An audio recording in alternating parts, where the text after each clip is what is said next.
Hi, thank you for listening to or watching the JT and Looney podcast. It's everything Oscars all at once. In this edition, the Banshees of Babel, the Top Guns of Talk. JT and I will be joined by the Elvis of Albany, the movie Maverick, Lights, Camera, Jackson, as we take this triangle of talkers and get all loud on the podcast front about everything Oscars all at once. That's right now on the JT and Looney podcast. There he is. Hello, guys. How are you? God, I love your setup. You Oh, look my like God. a movie professional. Thank you. It is so great to see the both of you. Thanks for having me back. And well, you have been a movie professional for a long time. How long have you been a member of the Critics Association of whatever that's called? The Critics' Choice Association, 12 years. Close to Okay. 12 years. Close to 12, yeah. Wow. Well, I want to begin by thanking you because you've always joined us, and now we're on a platform. We have platforms. Yes. To be a radio show. Now we have multiple radio shows and the podcast and the platform, and you're back again. And we've been doing this a number of years. And one of my best friends, who was the best man in my wedding, Jimmy B, said, I can't wait for this episode. I need it. He's actually been waiting for it because the Oscars are coming up this weekend, and we are in dire need of your analysis and predictions. How are you, Jackson? I am doing great, and I'm so excited to give all of that to you guys and to hear what you liked and loved and hated from the award season and these movies, because I like some of them. I hate some of these nominees. Well, I was worried about this show because I had gone to the movies so infrequently the past year, as a lot of people have gotten out of the habit of going to the movie theater and seeing films. And then I looked at the nominations, and there are some people who can always pick, who can go into Trader Joe's and find the right bottle of wine. They know what they're doing. That's not me. I know the language, but I don't know how to pick out a fine bottle of wine. But I do know how to see a good movie. And these are the only movies that I saw this year: Tar, Banshees of Inisherin, The Fabelmans, Triangle of Sadness, Top Gun, Elvis. Look at how many I hit. Okay, you did well. You did well with capturing some of the most nominated movies, for sure. Yeah. Incredible. I watched Banshees this morning. Oh, great. On top of doing a radio show. And again, no surprise that Tom Looney doesn't like the war movie. I'm fascinated by All Quiet on the Western Front. It had to take a year or two to just dress the war scene, just to get the battlefield ready. I want to get into that. But I want to start off first. Let's get in, before we get to the nominees, let's get into your website and a deep dive. How can everybody find exactly what they're going to need before the Oscars come up this weekend? Where can we find you? Well, thank you. Yes, all the picks will be up, all 23 categories. lights-camera-jackson.com and Twitter at LCJ Reviews. Also got some cool photos and analysis on Instagram at LightsCamJackson. Oh, the photos are usually you with whomever is nominated. That's what you mean by photos, right? Whether you're 11 or whether you are what you are now. Is that what that is? When you're talking about a lot of photos, just a lot of photos with, hey, look at me with this nominee? It's photos. It's also interview clips with especially the animation makers. I've talked with most of the directors of the nominated animated features. Oh, that's true. Q&As with the animated as well. But yes, and I forgot. Now that I'm done giving you shit, I forgot that you actually do talk to the directors and the producers and everybody. That's right. Also, I want to start off because I want to make sure we don't run out of time. Okay. For those who haven't been to the movies, I'm getting concerned. I'm even getting comfortable streaming. I'm getting very comfortable streaming when I need to go to the movies. My sons, who are back in town for spring break, they went to see Creed 3. They're going to other movies. They love Ant-Man. They're going crazy on Ant-Man, but they didn't stream it. They're streaming everything else. So tell us why you're encouraged, because you've been back in the movie theaters for a number of years, coming through COVID and coming out of COVID. Yeah, I've been back into theaters somewhere around 105 times since August of 2020, when I was able to go back to see Tenet the first time, and then a long break until May of 21, basically through here about 105 times. And it's been great to be back in the theaters, to support the theatrical experience, to see these movies on a big screen, not just the picture and the sound, and sometimes with the audience experience, just that feel, and to support these theaters and these employees that need it. These theaters need to stick around. They need the support. And I honestly think this is the year when the impact of theaters will overtake some of the impact of streaming. It's leaned towards streaming for the 3 years.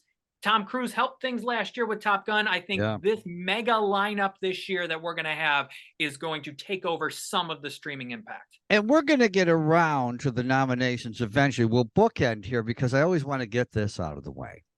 The movies nominated for Best Picture, because there's the real ones, and then there's ones that I call the juice box nominations, the red state nominations, the unwashed nominations, the Best Picture nominations that's just tossed in to make people feel good who don't know what a good movie is and haven't seen any of the real nominations. That's my snobby introduction to the nominations. But with Tar, Everything, Everywhere, All at Once, The Banshees of Inisherin, The Fabelmans, and The Triangle of Success, those are the real nominations, correct?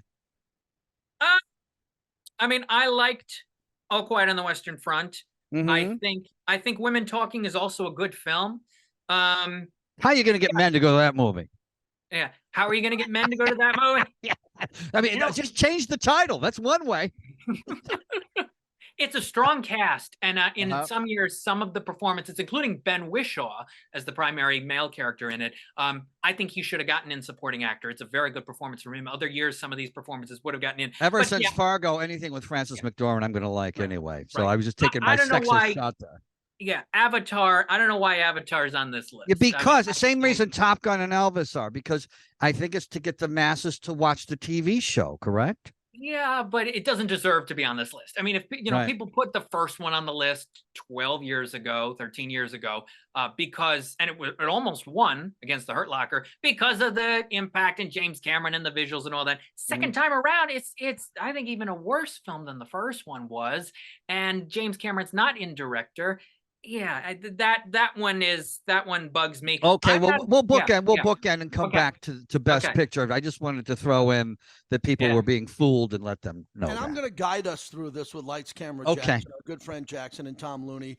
I'm going to kind of step in and out here because I didn't see everything, but I saw a lot of these pictures. And we're going to start when I'm a young boy. I always dreamed when I wasn't going to dream about being an athlete. I dreamed of winning Best Supporting Actor. Wow. Tom, I've talked about it because it's the same award as Best Actor. You get into the same Vanity Fair party. You get right into the governor's ball, and you have an actor. And I think the great actors should have 2 Best Actors and 1 Best Supporting Actor, and I bundle them all together. So we're going to begin with my favorite award. The award that I tune into and the award that I want to win, because I saw Brendan Gleeson this morning, and he had such a big, bold role. I was surprised it wasn't Best Actor. We'll go Shut up, Ben. Tyree Henry in Causeway.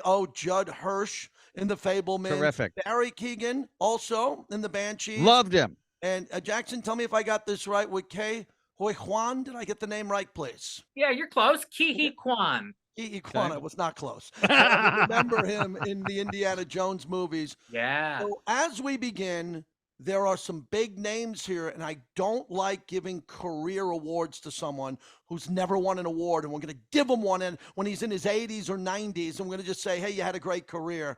Let's start off with this category, and who's your favorite? My favorite performance is kind of a tie between Brendan Gleeson and Brian Tyree Henry.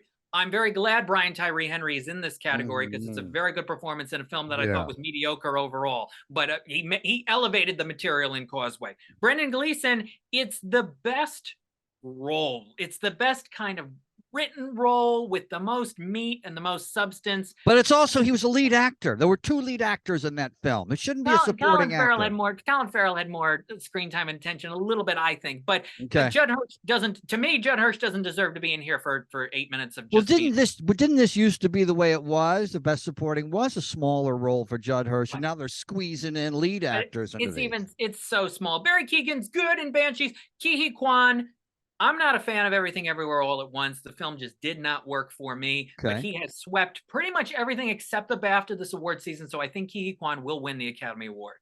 And JT, what do you? Yeah, because he's the heavy favorite. He's been fantastic along the way. Again, I did not see the picture, but I saw a lot of clips from it. I like the way he's going on the circuit. I think this is also an award that people vote on, and they pick their favorites, and I think he's done everything right. It's got a little bit of a Lifetime Achievement Award, and God, his story Jackson, about literally not being able to find any work. There was a point where he was thinking about giving up acting from his early childhood acting jobs with Harrison Ford and Steven Spielberg in the Raiders family of movies, and now he gets this crowning achievement. And I don't think it's the end of his career. He probably got some good work in front of him. I think you'd agree. Yes, I would agree with that. This is a year where we could see a lot of career achievement awards / comeback. Oh, and don't you wins. think, right, as you go to Best Supporting Actress, I'm thinking Jamie Lee Curtis, because daughter of a movie star, another career award.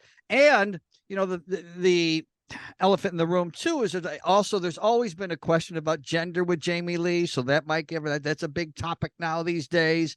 And so I think all that mixed into the soup makes her a big favorite for Best Supporting Actress. What do you think? I think there is a legitimate possibility. I mean, the SAG Award win for her was a shock. Okay. It was probably going to go to Angela Bassett. I think we all thought it was going to go to Angela Bassett for Black Panther, Wakanda Forever. I think it will still go to her. The Academy Award will still go to Angela Bassett for a very good performance. And it's sort of lifetime achievement, career achievement-y. If Jamie Lee Curtis wins, it's kind of same thing. Right. With the Halloween franchise ending this past year as well, the timing of that. But you could see Carrie Condon from Banshees pull this out and win this. She won the BAFTA. She would still be a surprise win here. I don't see either of the other nominees winning. It's a good performance, I think. Banshees is a movie that I like the acting in it. I have problems with the way the story goes. It did not really work for me. It worked for me 10 seconds in. 10 seconds in, so I can't wait to talk about it. Yeah, it's a little extreme, but I think Angela Bassett's going to win, but do not be surprised if Jamie Lee Curtis or Carrie Condon is up on that. She was on KNX, the news station here in Los Angeles, talking with the guy with the anchors last night, and she was so charming, regular womanish, you know, just like a regular guy, but a woman. And and she's an LA girl, you know, the daughter of a movie star. Not that should give her any awards, but she was really incredibly likable last night when I listened to her. The winner for Best Supporting Actress yeah. is Angela Bleepin Bassett. Okay. If you haven't watched the Academy Awards, if you did the grandeur, she's been beautiful, Jackson, on the red carpet throughout the award season. She's been the rock star. Everybody's pulling for her. It's a big picture. Black Panther. She's going to step up there, knock it out of the park, and this is a big role for her. I agree. I think she wins this award, and I love Carrie Condon because she played in between the two stars in that movie, the two male stars, and I thought she was great dealing with two individuals that were going through a topic that most men go through, and she handled it beautifully. Yeah. Carrie Condon's going to have a big career. I mean, she already has been working for a long time, but this will elevate it for sure. And I think Angela Bassett, it's been 29 years since What's Love Got to Do with It. So she's going for the first win. I think it's time for Angela Bassett, and the legacy of Chadwick Boseman involved in this.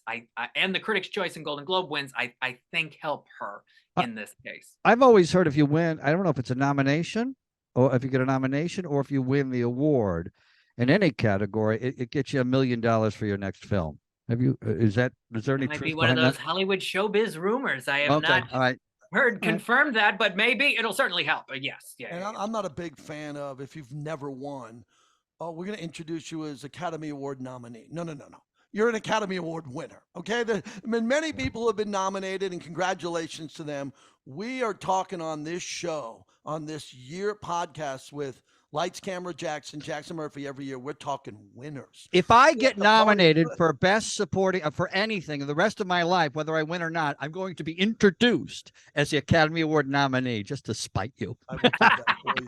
All right, I want to go with the original and adapted screenplay, Jackson, if we can, because I love this, because an adapted screenplay coming off a great novel, great book, everybody wants to know how that was adapted to a movie, and then an original screenplay. Tell us the difference between both, in your opinion, talking to the winners of the past, to some of the nominees, what the main difference is in this category.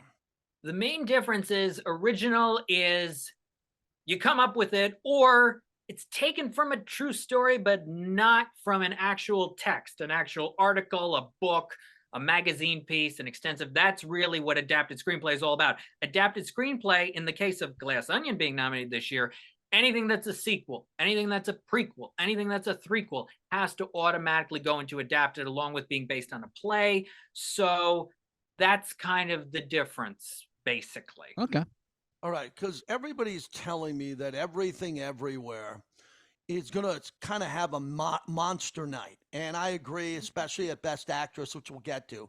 So I believe that this is a category right now where Everything Everywhere has got to start picking up momentum here. This is one of the awards that I like here for that picture. Banshees, I thought was really unique. Ugh, Then I mentioned All Quiet on the Western Front, coming from the novel that sold globally, worldwide.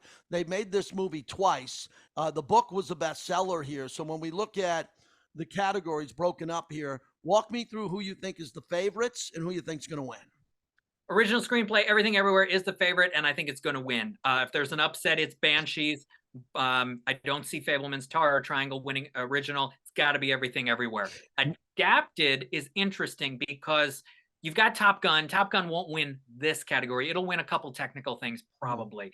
Glass Onion will not win. That was a surprise that Rian Johnson gets in second time. He got in original last time with Knives Out, gets in this second time with Glass Onion. Living is a very good movie with Bill Nighy, who gives my favorite lead actor performance of the year. Wow. Living is the dark horse here. All Quiet, maybe. I think Sarah Pauli wins adapted screenplay for Women Talking. It feels right. She won Critics' Choice and WGA as well. I think Women Talking wins adapted. Jamie Lee Curtis last night told me through the radio speakers that Everything Everywhere All at Once was made in 30 days in Simi Valley. And the rumblings of, this was in January 2020, the rumblings of COVID were coming. They had to get it done, get it done, get it done, get it done. And they got it done, I think, in 28 days. And it wasn't a big budget film. And they did it, and they just did it quickly. And it was just a great story about how this lower budget film is now getting all this accolades 3 years later now. Yeah, there you go. And A24 having a very good year with that, with Marcel the Shell in animated, and The Whale with Brendan Fraser. So A24 and After Sun with Paul Mescal. So A24 is having a very good year. JT, I know you're steering the ship here with where we're going with nominations, but we do have to throw Jackson a bone. He likes cartoons. No, I know, but I have one more thing that I want to mention in this category. Sure. Oh, okay. Which I can't believe you gentlemen have forgotten. Okay. This is, if you were ever going to rename the Oscars, you would rename it the Spielbergs. Okay. And I'm upset. I was upset. I told you when this movie came out, I thought they blew it. You know how I go crazy over titles. It could be the difference. They should have called it the Spielbergs, because it was about the Spielbergs. It wasn't about the Fablemans. And I knew that anything Steven wanted to touch, Jackson, and put his hands on and open up a portal to his life that we didn't know about was going to be popular amongst the voters here. And I want to talk about that, the Fablemans here, Best Original Screenplay, because it's the life of Steven Spielberg. How do you put this guy in a tux with his life accomplishment movie of his family and his life? Is he a favorite here? Does he have a chance to win in this category? No, I don't think he and Tony Kushner have a chance to win in original screenplay. I didn't love The Fablemans. I thought it was kind of overly sappy, weak. There are some ridiculous sections of it and some what in the world was he thinking parts of it. I think he was too close to the material, and that really impacted it with the story and the direction. No, because Everything Everywhere and Tar and even Triangle of Sadness and Banshees are all more creative stories, I think, than The Fablemans. I think that's why it's not going to win in that category. Incredible. It's the 95th Academy Awards, Sunday, March 12th, 2023. It's our annual podcast we do with Jackson Murphy, fame-filled critic. He's been doing this forever, and he is our friend. All right, Looney, you want to tease him with animation? Yes. I don't think you should. No He's pun an intended. Expert in this field. I know. Let's get to some animation and some other categories. Jackson, I'll let you lead the way. Well, same reason I make fun of soccer is because I don't know anything about it, and I don't. Although I did see some of Pinocchio. But I do want to go through the best animated feature because I know you will be, this is your wheelhouse. Yeah. It's a good group this year. Guillermo del Toro's Pinocchio is the front runner. It's very close to a lock. Very close. I think the upset here is Puss in Boots, because this movie has made $175 million in the theaters, the second highest grossing animated movie of this pandemic, only behind the Minions sequel that came out last summer. The families have loved it. The animation community really loves it. I think if Guillermo del Toro's Pinocchio was not out this year, your winner would be Puss in Boots. Marcel is creative. It's not a fully animated movie, so there's even controversy of why it's in the category. Sea Beast is good. Turning Red is good. They're not going to win. So Pinocchio's the winner there. I've also seen and interviewed all the directors of the animated short film nominees, and it's a fantastic global group. There's one from Australia called An Ostrich Told Me the World is Fake and I Think I Believe It. That is so fun and so unique. A film called My Year of Dicks, which is about relationships, is also very good. Ice Merchants is incredible to look at. The Flying Sailor is a nice story. The winner will be The Boy, the Mole, the Fox, and the Horse, produced by J.J. Abrams. And it's based on a book. And it's this really emotional, sincere, gentle story that you can watch on Apple TV Plus. I think that's the winner. Is there a star in this category? Is there a young star or an aging star just coming together at the perfect time? As you know this side of the industry so well, that you're just saying, you know, we're looking at a Meryl Streep in her prime or an animator who's just doing their best work right now. Oh, in the animation categories, there's a lot of talented creative people. I always tell people the most talented creative people working in this business are in animation because of the possibilities, because of the ideas. The director of the Ostrich movie, who won the Student Academy Award for it, Lachlan Pendragon, is great. He made this movie in his house early on in the pandemic, did a lot of it himself, and he's already won a Student Academy Award and he's an Oscar nominee. So that's fantastic. There are some veterans in this category. The women who did The Flying Sailor from Canada have been nominated. One has been nominated 3 times before, one twice before in the category. So the other one twice before in the category. So yes, there's veterans, there's newbies. In the animated feature category as well, Domi Shi, director of Turning Red from Pixar, and the Marcel team and the Sea Beast team, some veterans and new blood. Animation's in good hands when it comes to these nominees. Fabulous. Let's rock back into Best Actress. And all I've been hearing from day one on this, it's Michelle Yeoh and everybody else, but Cate Blanchett is a brilliant actress. God. Ana de Armas, I believe I got that right. Andrea Riseborough and Michelle Williams, who has been sneaky great in her entire career. You put her in a picture, it's going to be fabulous here. You know, Michelle and everything she's done in the past and all of her movies overseas and her being a queen of the industry and all the box office that she's done, this seems to be her moment. What has happened in the other award shows? Who's the front runner for Best Actress? Front runner was originally Cate Blanchett, and then it shifted to Michelle Yeoh. And so I think Michelle Yeoh wins because of the SAG win, the Spirit Awards win. There are so many people who want to see her win.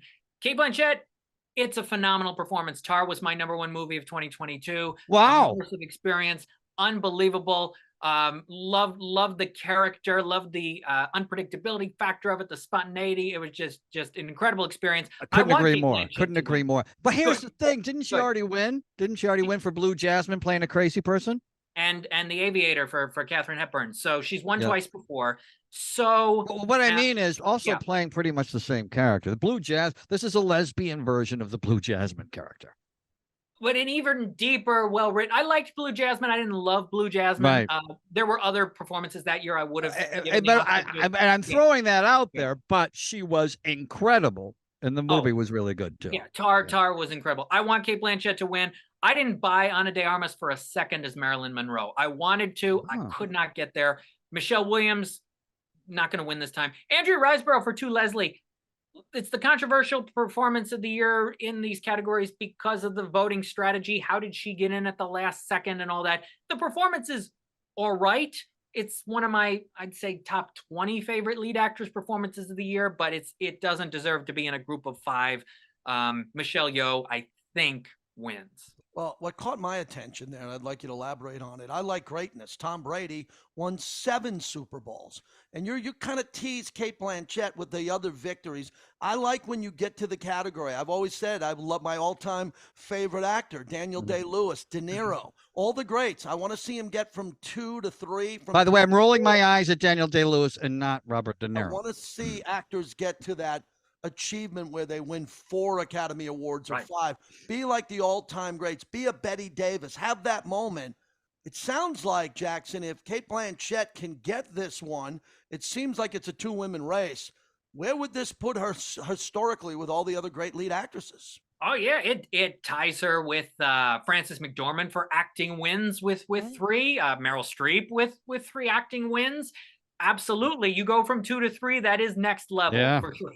And for her to do it in a span of 18 years, it's very impressive. It was a 9-year gap between the Aviator win and the Blue Jasmine win. It would be another 9-year gap between the Blue Jasmine win and the Tar win. So to win 3 Oscars in 18 years would be quite something.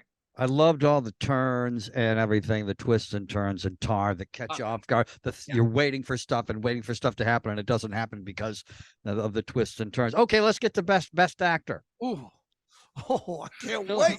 I can't wait. I wait all year for this podcast for best actor, a lead actor here. Yeah. All right, let's go with Austin Butler first, Colin Farrell, Brendan Fraser, Paul Mescal, and Bill Nighy, as you said that. Can I get a pronunciation on that again, please? Yeah, I think it's Bill Nighy. Some people say Bill Nye, but that's like Bill Nye the Science Guy. So I always like to add the E for Bill Nighy. Okay, I knocked out Colin Farrell this morning. And I'm still trying to digest the film. Again, I thought the best supporting actor was better than him. That's my problem in this category. You have a great supporting actor nominee here who I thought was better than the actor. I haven't seen The Whale yet, but I saw him on the circuit talking about it and the obesity and the connections, and his eyes were brilliant. I walked out of Elvis with my wife in the theater and said, I want to go right back and get online again and see Austin Butler again. I thought he knocked it out of the park. So this is a strong category here. So let's begin, Jackson. Who's the front runner? Who's the favorite? And who do you think had the best performance? Well, all 5 of these guys are first-time nominees, so that's cool. All of them should be prepared to be up on that stage because this is a very competitive category. Austin Butler won the Golden Globe and the BAFTA. Brendan Fraser won the Critics' Choice Award and the SAG Award, so that's split. Colin Farrell won the other Golden Globe. I think Bill Nighy's incredible in Living. He's my pick for who should win. And Paul Mescal is very good in After Sun. Will get a lot of younger votes, votes from younger people. So I'm picking Austin Butler to win because I think it's too irresistible for a lot of Academy voters, especially older ones, to avoid picking the guy who played Elvis. And all these musician wins over the years, from Rami Malek to Jamie Foxx to Reese Witherspoon to Jeff Bridges, even Renee Zellweger for Judy Garland, you could throw in there.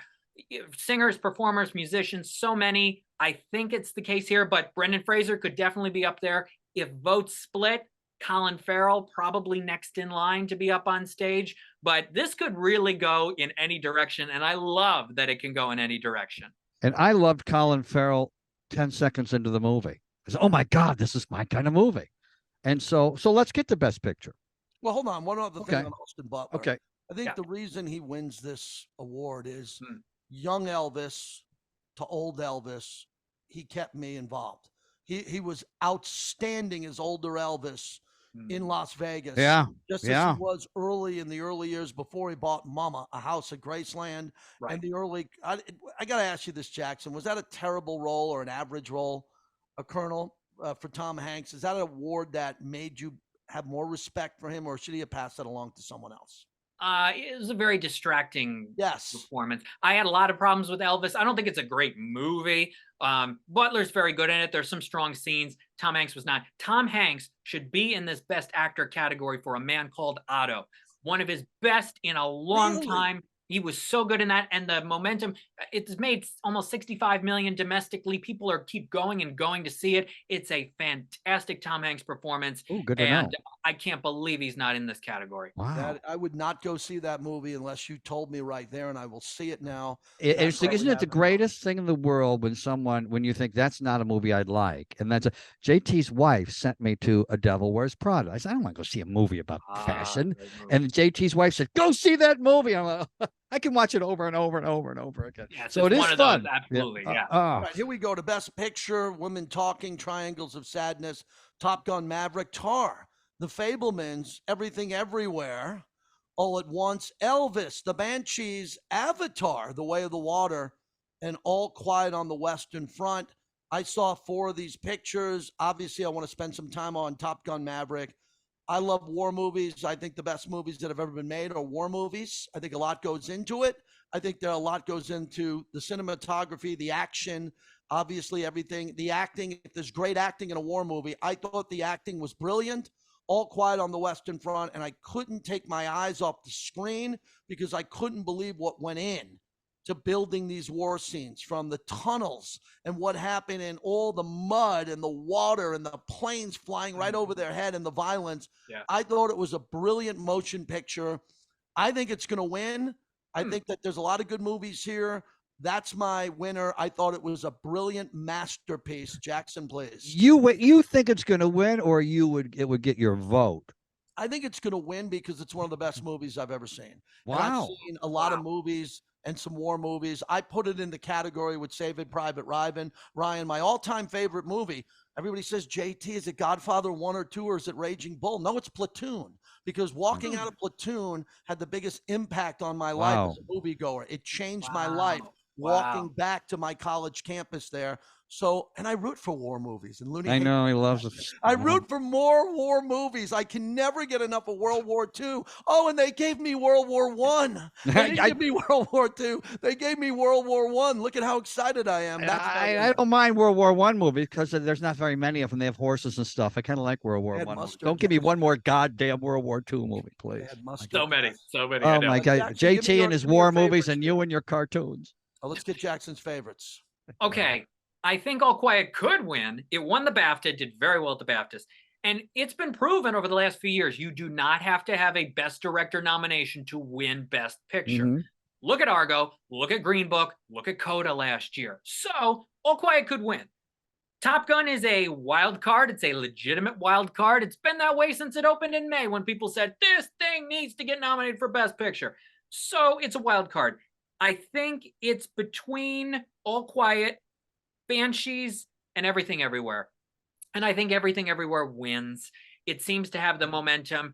You do the preferential ballot, you rank the movies 1 to 10, and if enough people, especially enough younger Oscar voters, put it as their number 1, I think that's going to make it win. Same thing sort of with Parasite a few years ago. I sort of thought maybe it was going to be the number 2 and then it would make it the winner. It seemed to be the number 1 for a lot of people. So if they put it as their number 1, Everything Everywhere wins, and the rest of them are much farther back in the pack. I would probably vote for Banshees. I will tell you, the triangle of sadness with transactional relationships and everything about that movie I thought was terrific, and I kept thinking about it days later. I love any film like that where it gets better in your mind as you go on, because you're catching stuff as well. I'm 25% Polish. Sometimes it takes 25% longer for me to catch every message that was sent in a movie.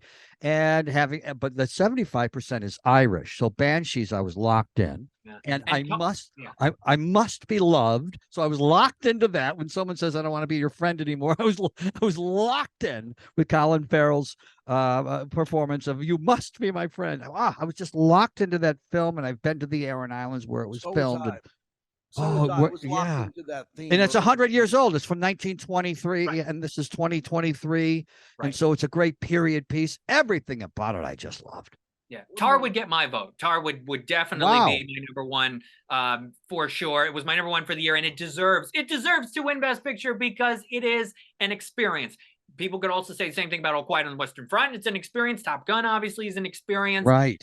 Elvis is only in this category because of Austin Butler. Let's be honest. As a movie, I thought I liked Moulin Rouge a lot more than this. As a movie and what Baz Luhrmann was able to do, even the Great Gatsby movie, I liked much more than the Elvis film itself. But they have to fill 10 slots because they now require 10 nominees to be in here, even if only 5 or 6 of them really deserve to be in the category. Well, thanks for paying tribute to Baz, because I don't think you could have an Academy Award podcast if you don't pray at the altar of Baz. So very nice that you got that in. As we wrap this up, a little behind the scenes, my buddies on my text thread who are all in their 50s. Oh, my God, I can't believe I said that. Wow. And they were all talking about Top Gun. And I said, stop. It's Top Gun. And no. People love that movie. And Cruise better have his moment. Can you imagine if Colin Farrell or Austin Butler win an Academy Award before Tom Cruise in the Best Actor performance? And That's probably going to happen. And all the other actors who should have won, because Tom Cruise should have had many best actors, especially in some of the great movies. Cuba Gooding Jr. has a goddamn Oscar, and Tom Cruise doesn't. Ron Kovic on Born on the 4th of July. He's Rain great. Man alone. Those are two right there. Oh, beautiful movie. Born, Magnolia, and Jerry Maguire, I think, are the three. So he's nominated as a producer of Top Gun Maverick. So we could see, Austin Butler or Brendan Fraser up on that stage. And then 10 minutes later, Tom Cruise could be up on that stage as a producer of Top Gun Maverick, winning Best Picture, which would be cool. That is his way. But yes, that 5th Best Actor slot that went to Paul Mescal could have gone to Tom Cruise, could have gone to Tom Hanks, could have gone to Hugh Jackman. There were a couple others vying for that spot. So Cruise could have been in there. At least he is a nominee as a producer on Top Gun Maverick.